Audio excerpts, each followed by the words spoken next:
What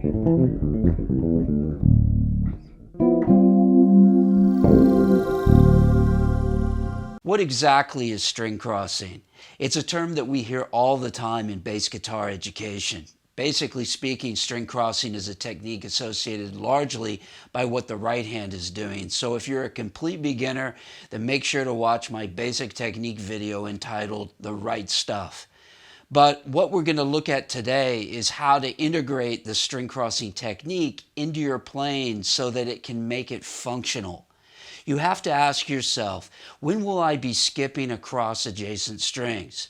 The most common application of string crossing is playing arpeggios or wide interval leaps. So with that said, this video isn't so much about technique, but rather the way that you should be training the technique. Now stay with me. Okay, so let's take a look at this concept. So if we start with a minor 7th chord, and we're going to play this from the root, the flat 3, the 5, and then the flat 7, and then we're going to come back down again. So we start here, we start from the root, and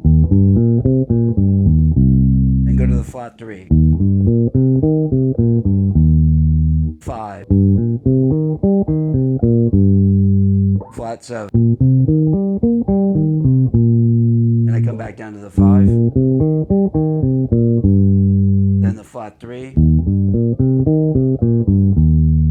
then the root. Now if I take this same concept and apply it to the dominant 7th, this is what I'm going to have starting from the root. Then the 3rd. Then the 5. Then the flat 7. 5. 3. Root. Okay, so then what we want to do is put this together by adding the major 7th to it. So we've got the chords from the 2, 5, 1. So we've got, that's from the root, then to the 3, then the 5, and then the 7, 5, 3, and then root.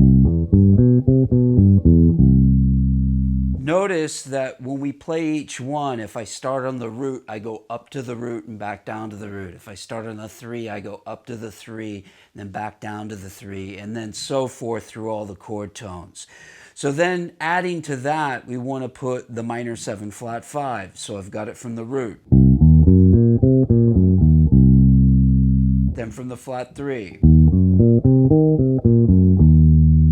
5. Flat 7. 5. Flat 3. And then the root. Then moving on, we're going to add the dominant 7 flat 9. Now, when we play the dominant 7 flat 9, we're going to play flat 9, 3, 5, and flat 7. So we're leaving out the root. So I start on the flat 9 and I go to the flat 9. 3, 5, flat 7, 5, 3, flat 9. And then I can resolve it back to the root, just so I can hear that root in my head with that flat 9 on top of it. So the next one I'm going to apply this to is the minor major 7. So from the root, flat 3, 5, 7, 5, flat 3, root. And this isn't a bad way to practice it, where I'm calling out each one of those chord tones because it kind of reinforces it while you're practicing it that these are the notes that you're playing. It's also a good idea to just say the notes. You know, it's always good to re-emphasize the actual chord that you're playing, the notes that are contained within that chord, and then also the chord function, which is either the root, the 3, the 5, or the 7th of whatever chord you're playing on. Okay, so putting that all together, this is what I've got.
Okay, you go practice. What this concept teaches you is to functionalize your techniques and in the process turn you into an improvising bass player.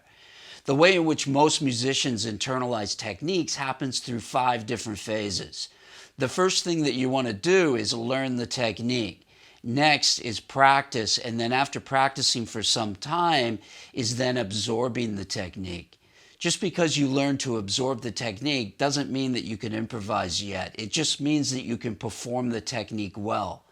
To take your development to the next level and beyond, you must start to functionalize what you're learning by putting the said technique into a melodic, harmonic, or rhythmic context.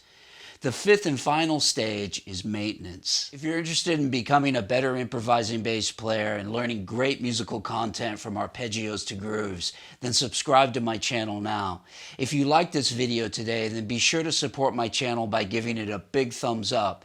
And if you really like this video, then please check out my books, my membership website, and my Skype lessons. Until next time, practice smart, work hard, and play creatively.